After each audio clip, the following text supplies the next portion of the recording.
L'Empress of Ireland. En Écosse, en 1904, il y a presque 120 ans, la compagnie de construction navale Fairfield recevait la commande de bâtir 2 bateaux de la compagnie de transport canadien Pacific. 2 paquebots identiques sont alors construits, l'Empress of Britain et l'Empress of Ireland.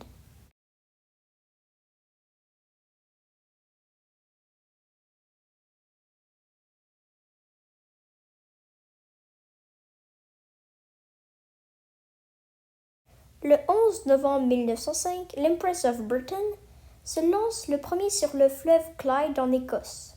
Tout se passe bien, mission réussie. Le 27 janvier 1906, environ 2 mois plus tard, c'est au tour de l'Empress of Ireland de se lancer à l'eau. Encore une fois, la mise à l'eau est réussie.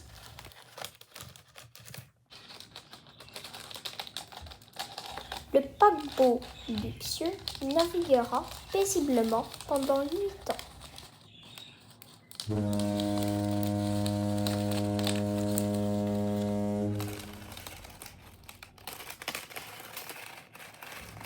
Il assurera la traversée entre Québec et Liverpool en Angleterre.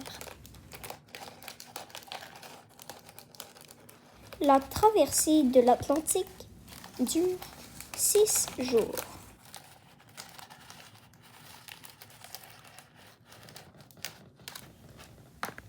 C'est malheureusement dans la nuit du 29 mai 1914 que tout bascule pour l'Empress.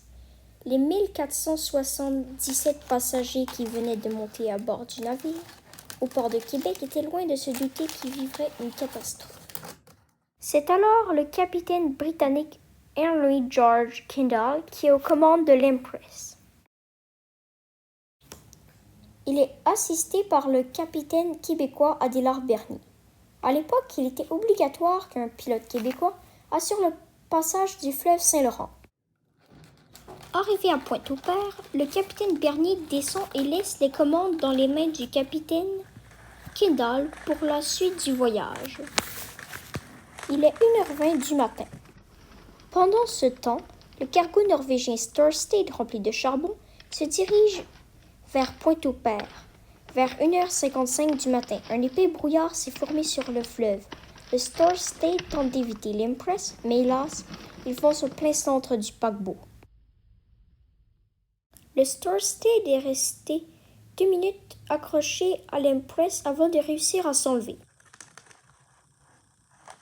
Super rapidement, l'eau pénètre dans l'Empress.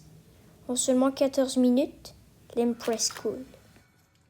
Après la collision, l'équipage du Storstad s'empresse de secourir les naufragés de l'Empress. La majorité des survivants sont recueillis par les chaloupes du Charbonnier et celles de l'Empress. 1012 personnes sont mortes. 465 ont survécu, dont le capitaine Kendall.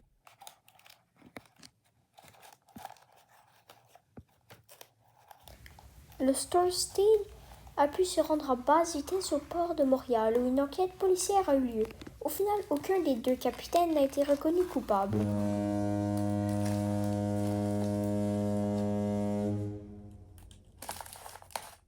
Pendant les semaines suivantes, la nouvelle du naufrage fait le tour du monde, jusqu'à ce que la Première Guerre mondiale éclate 2 mois plus tard et éclipse la catastrophe de l'Empress. Ce n'est qu'en 1964, 50 ans après le naufrage, qu'un groupe de plongeurs retrouve l'épave de l'Empress. Elle se trouve à 7 km au large de Sainte-Luce, près de Rimouski. Le site est rapidement devenu très populaire auprès des plongeurs qui essayaient d'y trouver des trésors. En 1999, le gouvernement classe l'épave de l'Empress comme bien historique et archéologique. Cette reconnaissance vise à protéger l'épave de la plus grande tragédie maritime du Canada. Maintenant, le site de plongée de l'Empress est strictement réglementé afin de le préserver. Vous voulez le voir? Alors plongez.